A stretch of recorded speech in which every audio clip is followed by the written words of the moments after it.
आऊँ छत्तीसगढ़ के, दबंग हीरो आऊँ छत्तीसगढ़ के। ज्यादा छनी तेरा ज्यादा छनते बता, दूसर भाई ले आऊँ अपन मन के। ज्यादा छनी तेरा ज्यादा छनते बता, दूसर भाई ले आऊँ अपन मन के।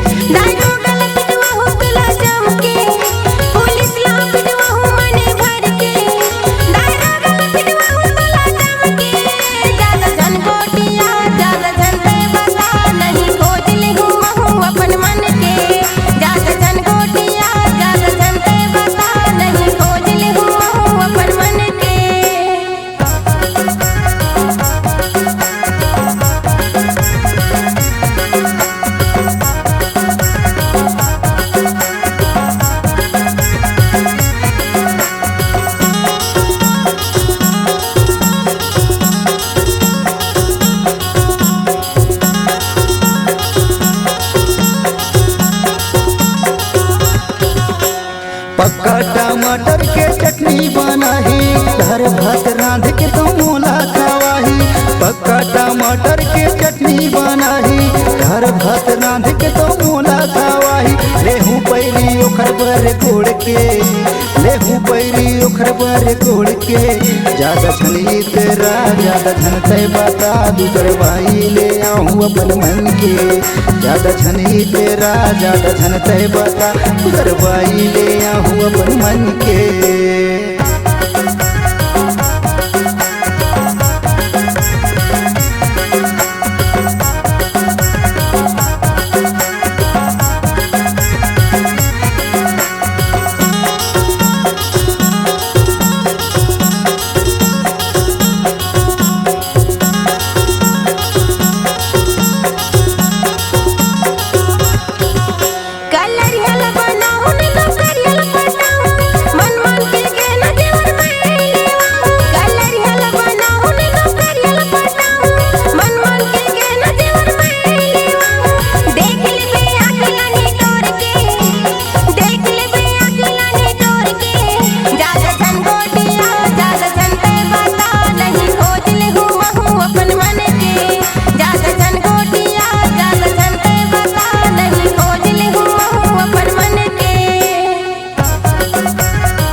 खानी में फर जैसे तुम लौकी, कलर है नौकरी हन के मन मन के डौकी।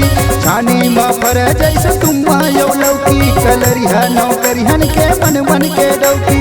रख दे ही तोला वो बिगाड़ के, रख दे ही तोला वो बिगाड़ के।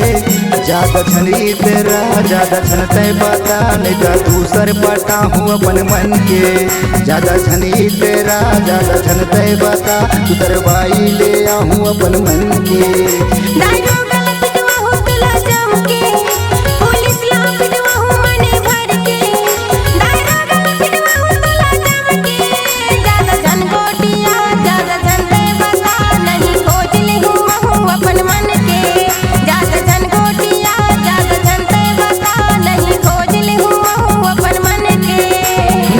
हीरो आऊँ छत्तीसगढ़ के, दबंग हीरो आऊँ छत्तीसगढ़ के, दबंग हीरो आऊँ छत्तीसगढ़ के। ज्यादा छनी तेरा ज्यादा छनते बता, दूसर भाई ले आऊँ अपन मन के। ज्यादा छनी तेरा ज्यादा छनते बता, दूसर भाई ले आऊँ अपन मन के।